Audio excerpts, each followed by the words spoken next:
Olá, boa noite, como vai? Vai bem? Está no ar pela TV Pantanal, canal 22, uma emissora do Grupo Gazeta de Comunicação, programa Opinião aqui na Rede TV. Programa Opinião que vai de segunda a sexta, das 7h30 às 8h30 da noite. Bom demais poder estar com você, sexta-feira. Na verdade, uma sexta um pouco atípica, não é? A gente está muito acostumado com esse tempinho friozinho, que aliás nem estava previsto, porque muita gente falava, mas o frio vem tal dia, acabava sendo uma fake news, que não vinha. E acabou chegando aí um tempinho mais ameno. Enfim, sexta-feira, sextou, a gente está aqui a postos para mais um programa Opinião, fechando mais uma semana. E hoje a gente vai falar aqui de economia e, em especial, de um segmento importante que movimenta essa engrenagem da economia, boa parte dessa engrenagem da economia, que é da construção, especialmente dessas empresas aí do comércio que trabalham com materiais de construção, não é? E está aqui com a gente, você já viu aí na tomada aberta, ela que, além de empresária, também está aqui falando, hoje vai falar em nome da diretoria do Sindicato do Comércio Varejista de Material de Construção, louças, tintas, vidraçaria, ferragens, elétrica, e ela também é conselheira do sistema FEComércio. Está aqui com a gente aqui a Lucimar Trindade Bigolin, que eu fiz questão de convidar porque esse é um segmento tão importante que muita gente às vezes deixa passar despercebido. E aqui a gente vai jogar um pouco de luz sobre esta área da nossa economia. Professor Lorenberg, boa noite. Boa noite, Paulo Coelho, um grande abraço, mas um grande abraço mesmo a todos os nossos telespectadores, a razão maior do nosso programa. Verdade, é você que acompanha o programa Opinião em qualquer canto, como eu disse, pela internet, www.gazetadigital.com.br e também pela página no Facebook da TV Pantanal. Obrigadão pela sua companhia, por estar com a gente mais uma vez. Lucimar, muito bom receber aqui, eu vou chamar de senhora por conta dos seus cargos aqui, não é? Mas é bem jovem, vou chamar de senhora por força da liturgia do... Olha só, também está aqui, ela compõe lá, quando eu falei a questão lá do sistema FEComércio, eu estou falando de SESC, SENAC, por exemplo, né? Só que eu quero abordar primeiramente, ao cumprimentá-la, esse setor, não é, das lojas que vendem materiais de construção. Mato Grosso, sempre Cuiabá especialmente, muito pujante, a construção civil sempre esteve, até às vezes ignorando crise econômica, crise sanitária, sempre foi geradora de emprego, sempre tivemos grandes empreendimentos aqui. Na pandemia, como é que se comportou esse setor dos lojistas de materiais de construção? Boa noite. Boa noite, Paulo.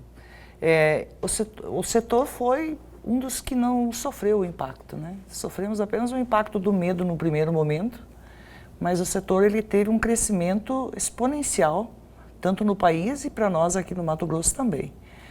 E isso se deu porque as pessoas, ao ficarem em casa, se voltaram para a sua moradia e sentiram alguma necessidade de mudança, alguma coisa para ser feito, e isso deu uma expansão no setor.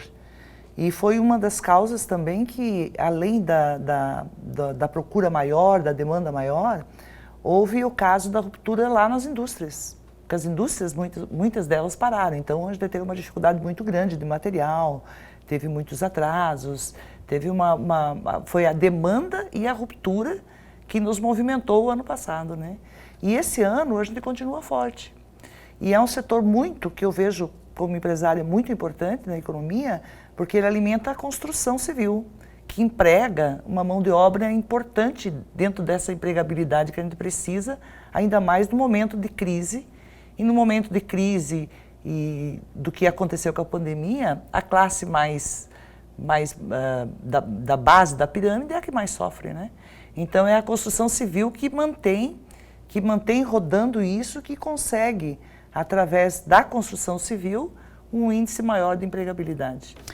A questão da empregabilidade, a propósito, hoje o sindicato é provável que tenha essas informações, talvez não tão atualizadas, mas Quais são os números que vocês têm aí? O que emprega esse setor aqui no estado de Mato Grosso? O setor da construção civil eu não tenho os números para te dizer, porque eu tenho. Mas das eu lojas, faço parte do varejo, né? Do varejo. Mas o varejo de material de construção no Mato Grosso, mais de 20 mil pessoas, direto.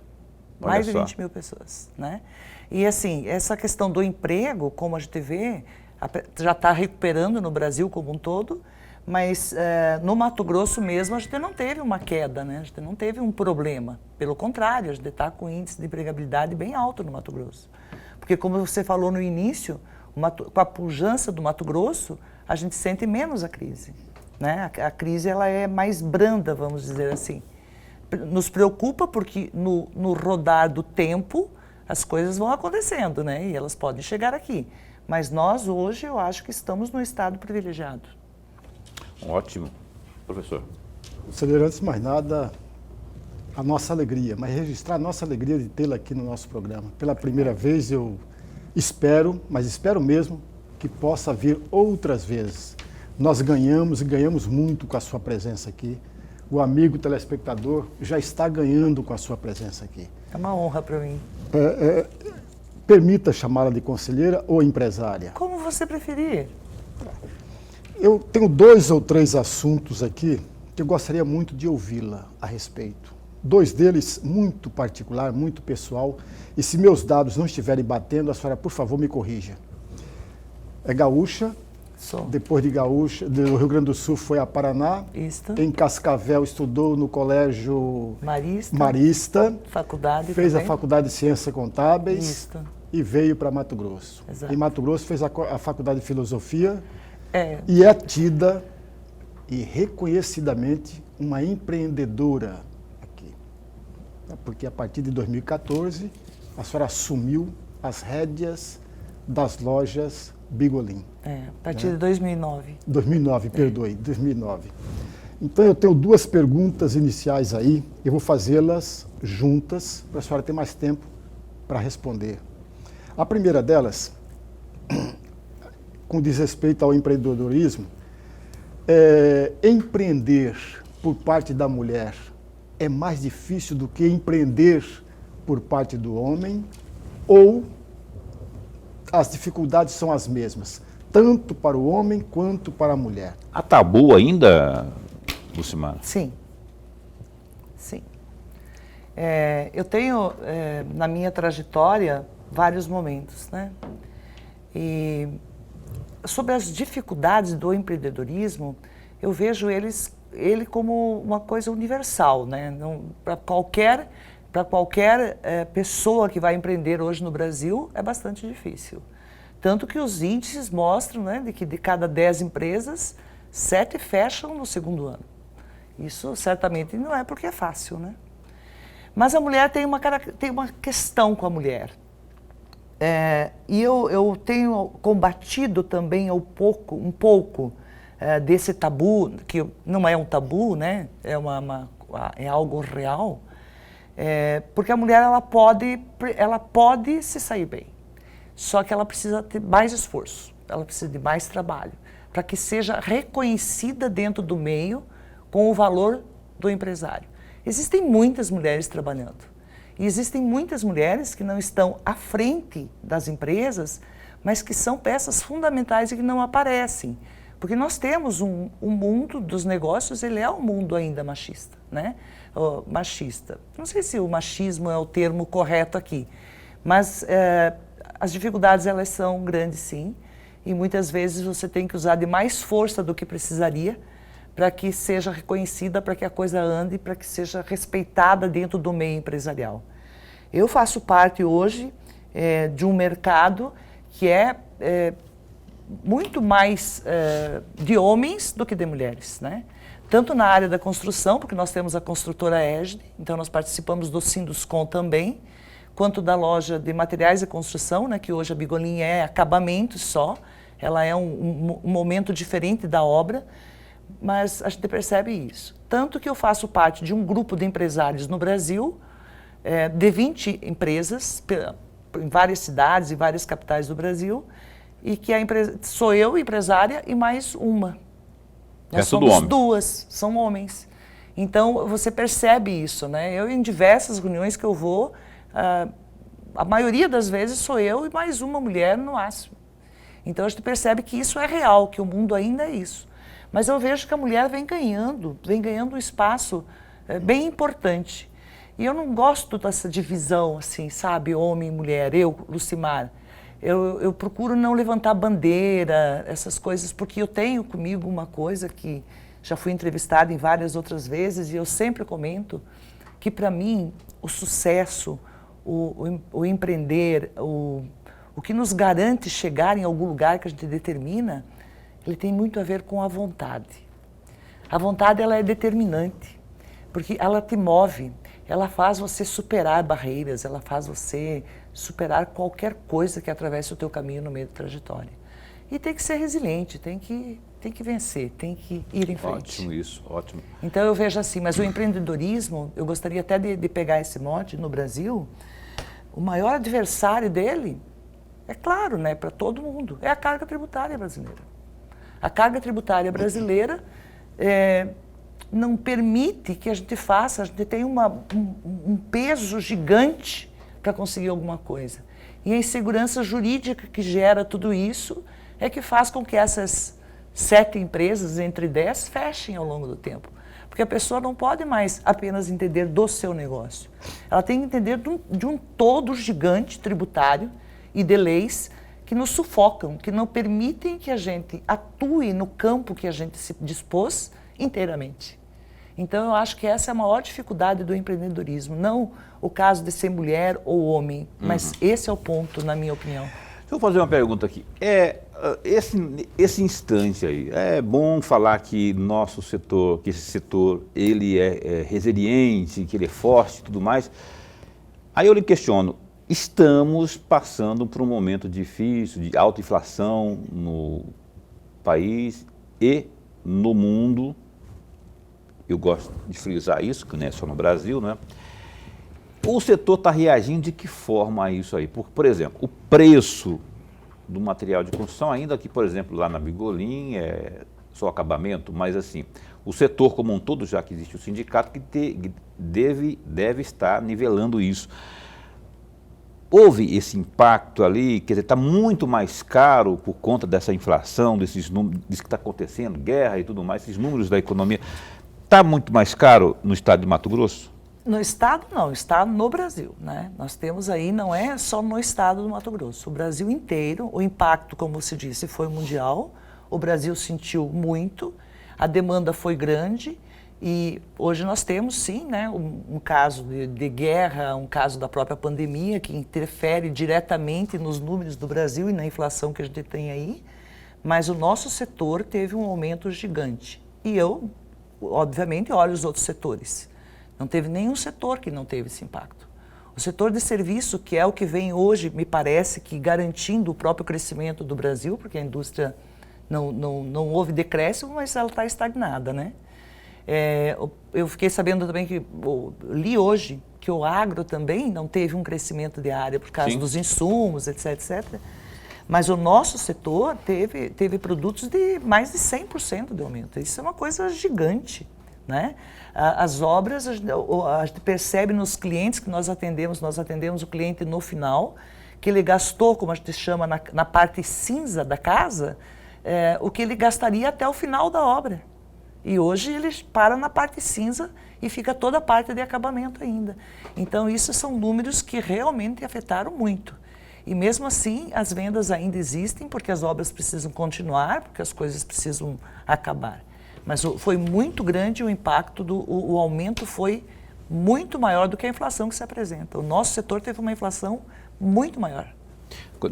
No patamar de quantos por cento? Eu falei de alguns produtos de 100, mas assim, a gente teve aqui nos produtos de base, né, no cimento, no aço, na parte básica da obra, na fiação, na parte de fiação, na parte elétrica, até 98%.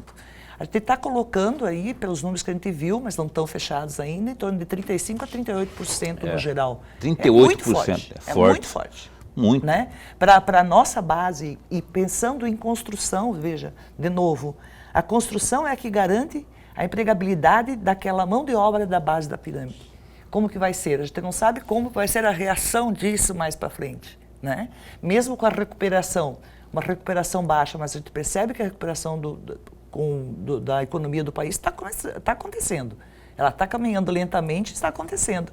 E é nesse ponto que eu vejo que o que mais que pode ser feito para que isso avance? Na minha opinião, é a carga tributária. Uma reforma tributária seria providencial. É ela que pode colocar a gente num patamar melhor, mais rapidamente.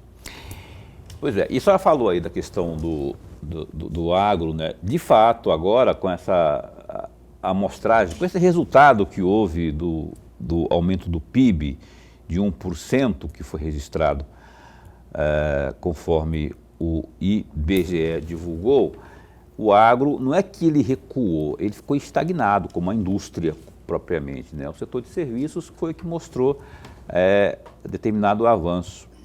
E esse 1% corresponde aí, de acordo com o IBGE, a 2 trilhões de reais, o que foi uma surpresa para alguns, não é? Apesar de não ter havido aí, já que o agro tem sido nos últimos tempos aí a menina dos olhos do país, mas não regrediu, ficou estável ali, né? Mas esperava-se que crescesse também. Então, como a Lucimar disse aqui, está reagindo, mas ainda em passos lentos, né? Eu acho que eu sou uma otimista, né? Sou uma otimista com o nosso país, com o nosso estado. Eu acho que é um aumento pequeno, porém, olhando a nível de mundo, eu acho que é bem importante, porque o que aconteceu com a gente é algo que ninguém esperava. A pandemia foi algo que pegou todo mundo de uma maneira absurda. Eu acho que a gente nem processou direito ainda o que foi ser contemporâneo desse momento, né? Então, tem que ser levado em consideração isso daí. E tem que ser otimista mesmo. Outro assunto, por falar em otimismo também importante, foi e outra conquista, né, o fato de o país, né, figurar agora entre as 10 maiores economias do mundo, de acordo com a Austin Rating, apontando aí que a situação do Brasil deu uma melhorada, agora está na posição de número 10 aí, quer dizer, entre as 10 maiores economias mundiais, junto ali, Estados Unidos liderando, China, Japão, e por aí vai, e lá está o Brasil também, que é uma situação de importância. É bom ter otimismo, porque se isso acabar virando realidade, se consolidar realmente, daqui a pouco a gente está já com a poeira já sacudida e dando a volta por cima. Lorenberg, se for uma mais rápida, dá para esse bloco ainda, senão a gente vai dar uma passeada no intervalo comercial. Então vamos para o intervalo, melhor. Vamos para o intervalo comercial? Vamos para o intervalo comercial então, porque o Lorenberg tem uma pergunta daquelas para fazer ali no bloquinho de anotação dele. Fique bem atento, porque estamos conversando aqui com a Lucimar Trindade Bigolin, empresária e também conselheira do Sistema Fecomércio e também da diretoria do sindicato, esse sindicato que representa as empresas da construção civil. A gente volta já, um instante só. Bem, o Opinião está de volta aqui ao vivo nesta sexta-feira, hoje com a Lucimar Bigolin. A gente está falando de economia propriamente, especialmente essa pertinente à área que envolve o comércio da construção, né? As lojas, que são quantas lojas hoje no estado ligadas diretamente à construção civil? No sindicato tem esse número de 7 mil. 7 mil? Varejo. Da pequenininha até as maiores. Aí se tem uma portinha, está sendo contada aí dentro, né? Vamos esmiuçar isso já. Antes, porém, vamos ao www.gazetadigital.com.br, as notícias da pandemia, de acordo com a Secretaria de Estado de Saúde. A SES notificou uma morte e 369 novos contágios da Covid-19 em Mato Grosso. Os dados foram divulgados no painel Coronavírus nesta sexta, dia 3. O painel é alimentado com dados da Secretaria de Saúde diariamente e, com a atualização, Mato Grosso passou a contabilizar 739.985 contágios pelo vírus. Este montante em 723.104 casos, as pessoas se recuperaram. Olha, porém, outras 14.920 pessoas não resistiram às complicações da Covid. Há também aí 1.420 pessoas em monitoramento. Atualmente, o Estado registra a taxa de ocupação das unidades de terapia intensiva de 21,65%, enquanto o mesmo índice relativo às enfermarias é de 5%. Detalhe aí também outro destaque do Gazeta Digital, rapaz. Aprovados em concurso recusam desproporcionalidade em suspensão. O grupo de aprovados do concurso da Segurança Pública acusam desproporcionalidade na suspensão dos certames da Polícia Civil, Polícia Militar e Corpo de Bombeiros Militar. Apontamento dos concurseiros dá conta que o interesse particular está sendo considerado antes do coletivo. Em manifestação encaminhada ao portal, diversos aprovados apontam que a decisão judicial responsável pela suspensão se deu de forma precipitada. Isso porque, no entendimento do grupo, aqueles que apontaram supostas irregularidades na aplicação dos testes de aptidão física, os chamados TAFs, estão certos em recorrer. Contudo, esses recursos não poderiam ser suficientes aí para suspender a validade do concurso, a suspensão propriamente. Conforme notificado pela reportagem do Gazeta Digital, o primeiro certame que foi suspenso do concurso foi da Polícia Civil em 20 de maio. A suspensão se deu após manifestação da Defensoria Pública, que atendeu aos recursos prestados pelas pessoas reprovadas nos TAFs, que apontaram aí excesso de cobranças nos testes e também, inclusive, denunciaram lesões físicas causadas durante o exame. www.gazetadigital.com.br. Aliás, sobre esse assunto aí, na segunda-feira nós vamos estar esmiuçando mais, não é, todas as partes, especialmente ouvindo o governo, porque estará a postos aqui, sentadinho aqui onde está Lucimar, o secretário de Segurança Pública, o Alexandre Bustamante, com quem a gente vai abordar também essas, embora ele é provável que tenha poucas informações, é um assunto mais da CEPLAG, né, que pode dar mais detalhes, mas o secretário de Segurança Pública certamente poderá dar algum tipo de luz, jogar um pouco de luz sobre essa situação aqui. Como eu disse, a Lucimar Bigolin está aqui falando conosco. Vou pedir para o Lorenberg Alves, já que ele deixou de fazer aquela pergunta longa dele no bloco passado, vai fazer agora. Não, não é muito longa, não. Empresária, a senhora, no primeiro bloco, a senhora falou por 3 vezes a frase carga tributária e, por uma vez, insegurança jurídica. E aí eu faço a pergunta com a experiência que a senhora tem, o conhecimento que a senhora tem, o que falta para que nós tenhamos, de fato, uma reforma tributária? Porque se eu contar os anos que eu tenho ouvido essa história, são décadas e décadas e décadas. Parece que isso nunca chega, nunca chega.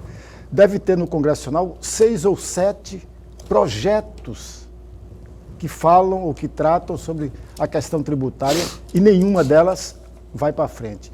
Qual é a dificuldade que se tem? O que falta? Os empresários precisam bater a mão na mesa, precisam cobrar mais ou não? A carga tributária, ela é consequência do peso do Estado, do peso da máquina, né? Então, nós temos na ponta a carga tributária, que precisa ser dessa forma, porque senão você não consegue pagar a máquina pública. Então nós temos atrelado a isso uma reforma administrativa profunda. E fazer uma reforma administrativa profunda depende de vontade política. E essa vontade política é um impacto muito grande, né? Nós sabemos disso. Então, eu acho que o grande problema que nós temos é esse. Como que se pede uma reforma tributária profunda se você tem um Estado pesado? Como que vai ser pago essa máquina com uma tributação mais branda? Mas são assuntos que, se nós quisermos sair do patamar que estamos há décadas, né? Eu também, desde que eu sou jovem, eu escuto que o país é do futuro, que é o país é do futuro, terá que ser feito esse trabalho. Mas é bem difícil, né? É muito difícil para os políticos fazerem, né? Então, na minha opinião, é isso. Como se fazer uma reforma tributária se tu tem, primeiro, uma reforma administrativa profunda que precisa ser feita. Então, e isso dá um impacto social muito grande e não é simpático para os políticos, né? Então, quem faz a lei é quem quer ser votado. Como que nós vamos resolver isso? Daí a importância da terceira reforma. Você falou de duas, né? A administrativa e a tributária. Se esbarra no terceiro fator, que é a política. Que é o político. Então, a reforma política, aí você vai ter o negócio encavalado ali, atravancado, não vai seguir, não. Ela respondeu a sua pergunta? Que, na verdade, não é a terceira, é a primeiríssima de todas. Eu não coloquei a importância, né? A reforma política é a reforma do Estado. Para mexer com a máquina, tem que ser a reforma política e não a reforma administrativa. Concordo. A reforma política, porque ela é a mãe de todas as reformas. Talvez, se você mexer com a reforma do Estado, você não precisa necessariamente mexer com a questão administrativa, porque já mexeu na reforma do Estado. Porque mexer com a estrutura do Estado. Não concordo. Eu não coloquei a ordem nessa aqui. Não, faltou dizer assim, não necessariamente nessa ordem. De fato, essas três reformas aí precisam já de velho, porque já de velho a gente ouve falar isso que a Lucimar diz aqui, que o país do futuro, que esse futuro que nunca chega. O Lemberg falou aqui também, Lucimar, sobre os gargalos dos percalços jurídicos, na insegurança jurídica. Ela está sentida, está contida aonde especialmente? Na minha fala, eu coloquei ela exatamente em cima da questão tributária. A insegurança jurídica em cima da questão tributária, porque é onde eu mexo, né?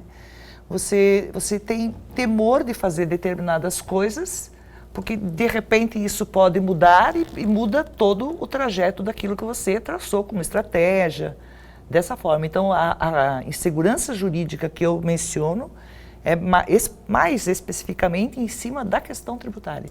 A complexidade, né? Se nós tivéssemos um sistema tributário pesado, mas mais simples, não seria tão difícil. Então, nós temos uma carga elevada dentro de uma complexidade absurda, aonde de repente, você comete um erro e esse erro pode te custar a própria empresa. Porque o número de impostos, o que nós temos de lei em cima disso para você fazer um recolhimento correto é muito grande. E isso é possível, né? Poderia ser um primeiro passo, sabe, dentro desse contexto, criar facilitação que seja a mesma carga, mas criar facilidades para que isso seja apurado e recolhido com facilidade. Porque eu sou contadora, né? Eu não atuo na contabilidade, mas eu consigo acompanhar um pouco melhor o trabalho do contador. É algo surreal, é impossível conhecer essa questão toda que a gente tem e gera insegurança jurídica. Então, esses gargalos aí, Lucimar, citados por você, vou usar uma palavra que talvez ela não seja a mais apropriada, mas esses gargalos seriam os chamariz para aquela situação de, eventualmente, empresário ou outro, incorrer em ilicitudes. A gente observa aí a questão da sonegação fiscal, muita situação nessa área fiscal que acaba virando caso de polícia. Aí quando o cara encontra essa dificuldade, essa burocracia e a insegurança jurídica, ele não vê nisso, poxa, está tão difícil aqui, de repente aparece uma facilidade, entre aspas, né? E ele acaba sendo tentado e faz o que não podia fazer. Eu penso assim que eu parto sempre do princípio que as pessoas querem trabalhar com licitude, mas que essa dificuldade de apuração, essa questão toda que a gente tem, esse emaranhado todo de leis, pode levar ele a erro. Porém, nós sabemos também que num percentual desses, sonegar de repente pode ser vantajoso, né? Pode ser vantajoso. Mas cada dia mais, o Estado ele é um grande cobrador, ele sabe cobrar, ele tem um aparato tal que eu penso que o empresário inteligente tem que, se ele está pensando em ter lucro ou vantagem com a sonegação, ele tem que revisar o que ele está fazendo. Porque o Estado ele não perde, ele não perde, ele vai aparecer. Hoje, tudo está integrado. Né? E a pessoa que está no comércio, que está na empresa, ela precisa fazer os seus preços considerando porque a carga tributária, quem paga é o consumidor. Nós somos hoje um repassador dessa carga, a gente tem que se conscientizar disso. Isso tem que estar no produto. Agora, se ele usa a carga tributária que não recolhida para diminuir o valor do produto, é uma concorrência desleal. E ele está correndo um risco muito grande que eu acho que um dia a conta vem. Porque eu não vejo o Estado perder em forma alguma. O Estado que eu digo, o Estado inteiro, né? Não tem como perder com o aparato que ele tem hoje de informação. E tudo se cruza, você não tem mais absolutamente nenhum tipo de liberdade de dizer assim, eu vou fazer isso aqui sem mostrar para ninguém. Como? Não tem mais. Empresário inteligente não deve ver como vantajoso isso, né? O fator sonegação. Porque não é, né? Porque não é. Não é. É uma visão errada do negócio. É uma visão errada. Orenberg. Empresário, certa vez eu ouvi uma frase e quem me falou disse que foi a senhora que a pronunciou pela primeira vez, pelo menos esta pessoa amiga que me disse. Eu vou dizer ela aqui, não sei se é nesta ordem, mas eu gostaria muito de uma reflexão da senhora, ainda que não fosse a senhora que disse. Entre aspas, o diferencial não é entre sexos, não é entre crenças, mas é da vontade de cada um. O sucesso está na vontade de cada um, fecham aspas.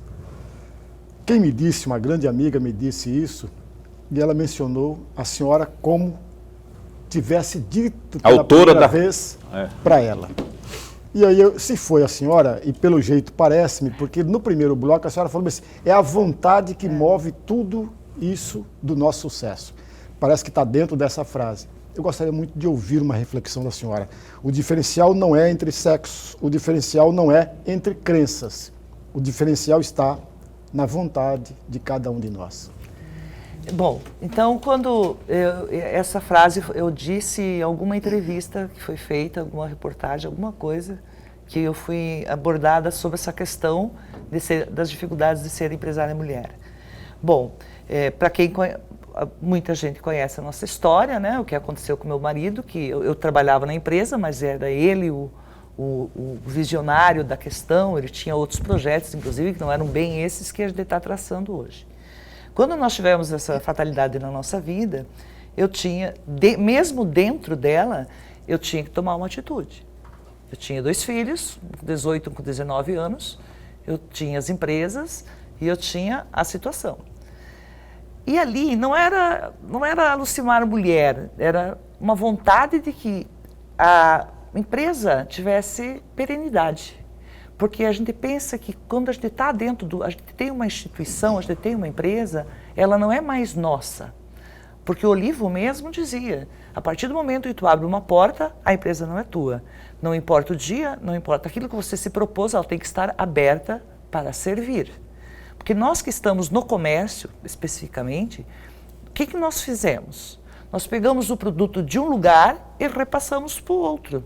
Nós não temos produção. Nós servimos, ao menos na Bigolim, nós temos que A Bigolin, ao fazer o que ela faz, ela está servindo. Então, para que isso tenha, perpetue, eu acho que as instituições elas têm que perpetuar. Quer dizer, o livro passou, mas as empresas estão ali. Quando eu passar, elas deverão continuar ali. E assim por diante, porque elas estão servindo. Então, é na vontade mesmo que eu acredito que as coisas aconteçam. Porque naquele momento, a vontade, se você não permitisse olhar para o futuro, olhar para aquilo, para o propósito que a tua empresa tinha, eu ia me encolher e deixar a coisa... Não era o meu negócio. Então, eu fiz isso. Foi através da conversa com os meus filhos, o que vamos fazer, como que vamos continuar, o que precisamos fazer. E daí eu vi que com vontade a gente consegue, a gente vence, a gente Bonito transformou isso. o negócio. Bonito, Né? resiliente, bem forte isso, inclusive, né? Essa fatalidade foi quando mesmo? Foi 2009, março de 2009. E é difícil. Não recomeçar, mas dar continuidade, não deixar a peteca cair naquele momento, tomar decisão, tem que ter força. E vocês tiveram, né? Vocês que eu falo, vocês, seus... Família, né? Família, os funcionários que estavam com a gente, todo mundo, né? Porque a participação é de todos, né? A gente, sozinho a gente não é nada. Pois é, o Opinião vai para o intervalo comercial mais uma vez? Sim, senhor, vai sim para o intervalo comercial e volta já já com a Lucimar Trindade Bigolin, ao vivo aqui no programa Opinião. Um instante só.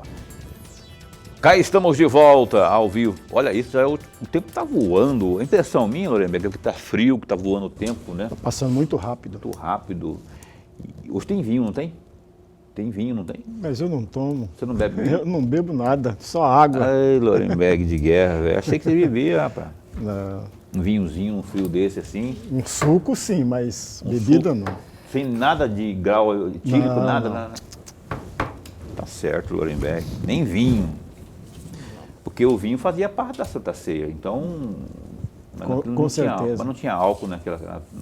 Enfim, o Lorenberg não bebe, gente. Esse é um santo homem. Olha só, Opinião com o seu terceiro bloco aqui. Lucimar Trindade Bigolin.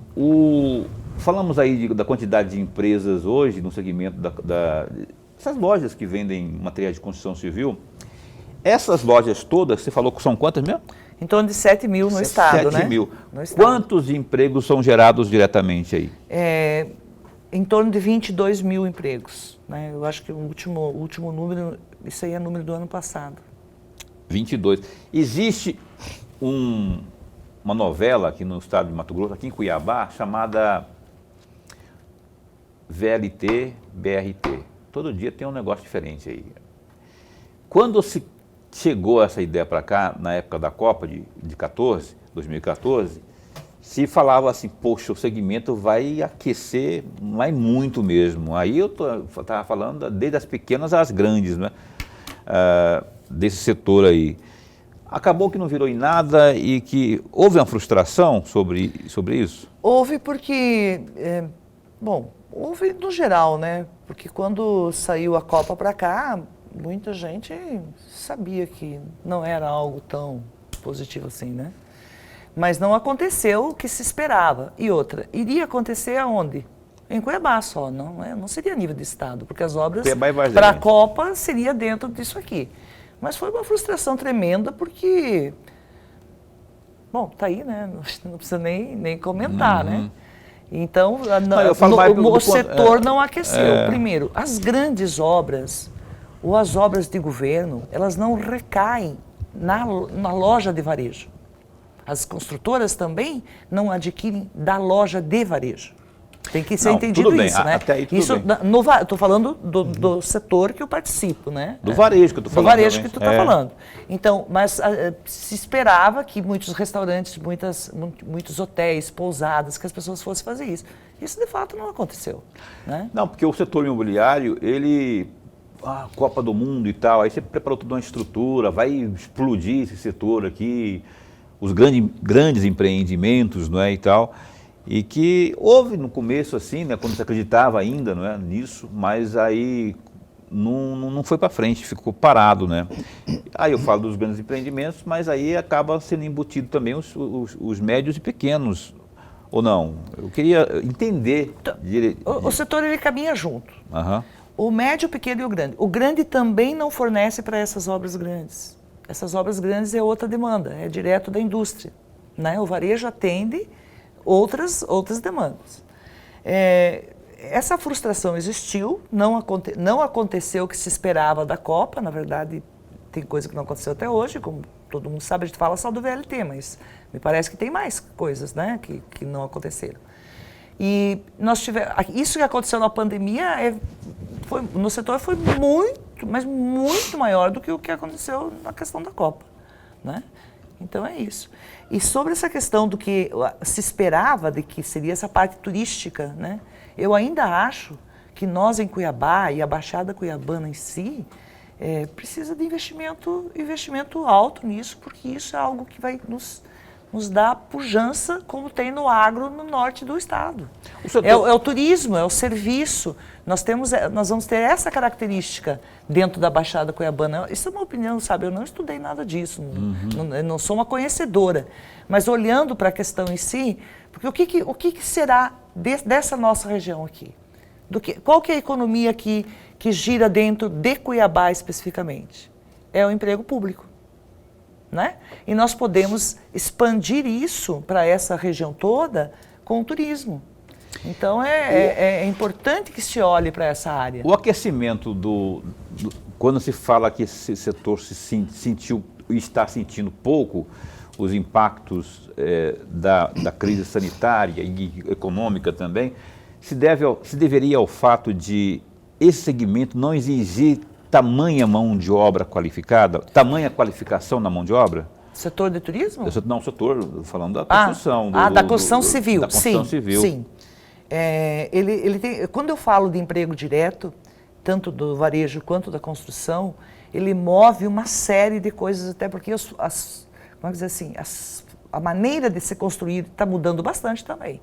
E ela está evoluindo e nós precisamos cada vez mais preparar essa mão de obra para a evolução que está acontecendo. A evolução no material, evolução na forma de edificação, de edificar essas obras. Então, ela é a base, mas você pega ali, você não precisa que o cara tenha técnica a técnica tem que ter. Ele tem um curso técnico, ou que ele tem que ter universidade para poder prestar esse tipo de serviço. É nesse sentido que eu digo que na base da pirâmide ela é bem atendida com a construção civil. Professor Wallenberg. Empresária, a senhora é conselheira do FEComércio. E aí eu tenho duas curiosidades, muito mais do que perguntas, são curiosidades. O mandato de conselheira é um mandato que segue à risca a diretoria, Exato. Isso? O mesmo mandato da diretoria é do conselho. Do conselho. Se reúne, há reuniões dos conselhos ou só quando ele é provocado? Como que se dá isso? Não, ele tem uma reunião mensal, eu participei de 2 reuniões, né? Eu acabei de entrar nesse cargo aí de conselheira, e ele se dá no dia 30 de cada mês, tanto a reunião do SENAC quanto a reunião do SESC, onde é colocado toda a pauta do que aconteceu, do que se realizou e do que se realizará, e todas as questões legais que regem a questão em si da FEComércio, que ela depende disso, né? Ela tem que ter essas prerrogativas para ter a licitude que necessita a entidade. Nessas reuniões que se dá, tem muitas discussões, muita conversa, né? Como eu participei de 2, eu estou me inteirando dos assuntos e é algo muito interessante. Eu acho que essas entidades, quando foram criadas, elas foram criadas com o intuito de apoiar, porque é um país novo, né? A SENAC parece que é de 1945, 1946. Então era um Brasil que vinha se expandindo, que vinha acontecendo e que precisava preparar a população para que conseguisse acompanhar o crescimento do país. Então é muito interessante, eu estou muito entusiasmada de estar vendo a forma como está sendo gerido isso hoje dentro do nosso estado. A participação, como está acontecendo o SENAC e o SESC indo para o interior também.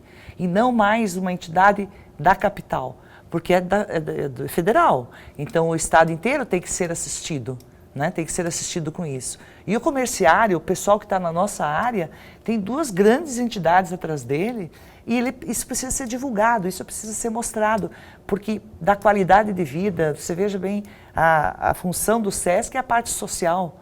É uma parte social muito bem elaborada, muito importante, né? Dentro disso, o SENAC com a habilitação das pessoas para se prepararem melhor para aquilo que está acontecendo, porque é devido. Então, eu estou bem feliz, eu estou me inteirando bastante. Eu sabia o que o SENAC fazia, o que o SESC fazia. Mas quando você está dentro, você tem um outro olhar. Né? Tu tem um olhar mais intenso para ver aquilo que você está participando. Poxa, é tudo isso aqui? E eu estou bem satisfeita, mas eu acho que eu tenho bastante para aprender ali. Quero conhecer mais a fundo o que está sendo feito no estado inteiro, porque de veras é bem interessante.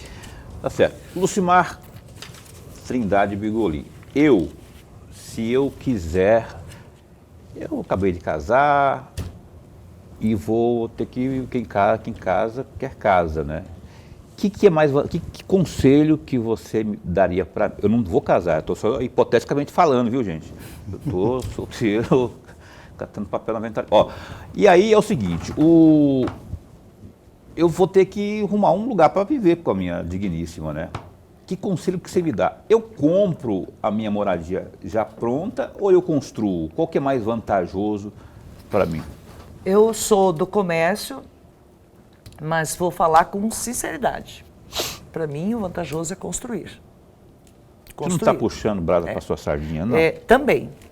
Porém, falei no início que eu ia ser sincera. Sincera. É construir. Mas você precisa observar o seguinte. Quando nós falamos de habitação de baixa renda, de habitação onde tem o maior déficit de habitação, como que essa pessoa vai construir? Ali, na minha opinião, ela é melhor comprar, porque daí ela tem um financiamento longo e ela pega o bem pronto. Porque se ela for construir, ela terá que começar a construir aos poucos. Vocês concordam? Uhum. Então, são várias camadas que a gente vê aí. A gente tem que analisar todas as camadas sociais que a gente tem, o que é mais vantajoso. Aquilo que eu percebo é isso. É mais vantajoso para você construir uma casa de 300 metros do que comprar uma casa de 300 metros pronta. Porém, lá na base, que são os programas de governo, é muito melhor que a pessoa compre a casa pronta. Ela compra uma casa com a infraestrutura bem elaborada. E ela compra a casa funcionando, pronta. Daí ela vai fazer a seguinte conta. Eu vou pagar tanto por mês, mas ela adquiriu um bem. Ela adquiriu um bem e tem a casa dela. E os melhoramentos que ela fizer é dela. Então eu tenho assim, convicção disso que eu estou falando. Mesmo estando no varejo, querendo vender, obviamente. Nós estamos ali para isso. Mas eu tenho isso, é muito claro para mim que a parte da habitação do maior déficit é o governo, que tem que ter as políticas, que tem que fazer, porque nós temos um déficit gigante, nós temos aí para muitos e muitos anos, né? Uhum. Isso aí é uma coisa que tem que ser trabalhada para que dê melhor qualidade de vida para as pessoas em geral. Esse governo, vamos falar de governo, vamos colocar o dedo na ferida aqui. Esse governo estadual, do ponto de vista da geração da habitação, do ponto de vista da política habitacional, essa gestão, como é que ela está na comparação com os demais? Nós tivemos outros momentos, né, de maior demanda, muito mais construção, muito mais coisas. E esse setor, no governo, eu acho que não foi como já foi. Nós temos um período, é cíclico, na verdade tudo é cíclico. A habitação também foi cíclica. Ela é cíclica e eu penso que agora, passado esse período, porque um ano de eleição vocês sabem como que é, né? Mas isso precisa ser revisado com muita atenção, E não é o governo estadual, né? É o governo federal, estadual, municipal. Tem que haver um conjunto de questões para que isso aconteça. Porque você sabe que áreas no Mato Grosso são áreas extremamente caras, né? Porque quais são as áreas que você constrói casas? Áreas que eram fazendas. Né? Você vai para o interior, vai para fazendas. Então, isso precisa ter apoio e vontade do Estado e do município para que a coisa aconteça e essas casas e esse déficit seja equalizado. Mas aí o setor do varejo, por exemplo, ele não leva vantagem sobre isso, né? Porque quando acontece essa política habitacional do Estado, aí são os grandes empreendedores. Não, ela não é, mas na sequência disso, tudo se movimenta. Eu enxergo o Brasil como um todo, né? Eu estou no varejo, não vendo para essas obras, quase varejo nenhum vende. Mas essa pessoa que vai entrar nessa casa, dali a pouco, ela vai mexer e aumentar tal. um quarto, ela vai fazer alguma coisa, ela quer melhorar e vai cair no varejo. Mas mesmo sem isso, há um movimento das pessoas da construção civil, naquilo que ela movimenta em torno, nos restaurantes, na alimentação que atende essas pessoas. Entendi. E é um contínuo. A economia é um contínuo. Ô Lorenberg, uma última, bem curtinha para Mas gente. muito curtinha, aproveitando a deixa que o Paulo nos provocou aqui. Ele vai casar, vai construir uma casa de 300 metros, que a senhora sugeriu, uma casa de 300 metros. No final das contas, sai mais em conta ele construindo ou ele comprando uma casa de 300 metros? Construindo. Certeza absoluta. Construindo. Mais ou menos 75%, 25%, Não, 10%? Não, 75% não. Mas eu acredito que em torno de 30% a 35%. Mais vantajoso. Mais vantajoso. Mas é trabalhoso. Tem que lembrar disso. É vantajoso financeiramente, mas vai demandar um tempo de atenção, um tempo de acompanhamento, né? Pois é, o tempo voou, ou a gente que voou no tempo, eu não sei exatamente qual que é a ordem disso. O fato é que o Opinião chegou ao final, nós temos um horário de rede para obedecer, como sempre. Eu quero agradecer, Lucimar, muito obrigado por ter vindo aqui Obrigada pela a primeira vocês. vez. Esse espaço continua a postos para bem informar, construção civil, lá da Bingolim, lá do sindicato, da FECOM, da onde que for, tendo informação, a gente está aqui a postos para bem informar. Bom, Obrigado. eu agradeço a oportunidade, muito obrigada a vocês. Mandar um abraço lá para a caríssima Ariane. Ariane, né? Ariane, minha filha. Sua filha. Tem mais, não? Tem o Felipe, que é... Felipe, que a cuida turma da toda lá, construtora. a família toda lá. Obrigada, Lucimar, muito Felipe, obrigada. Ariane, povo que manda aprender e manda soltar lá na gloriosa Bigolim. Lorenberg, então, segunda-feira a gente se fala, né? Até segunda-feira. O secretário de Estado de Segurança Pública, Alexandre Bustamante, será o nosso entrevistado ao vivo, segunda às 7h30 da noite. Se cuida, um bom fim de semana. Fica bem, fica com Deus também.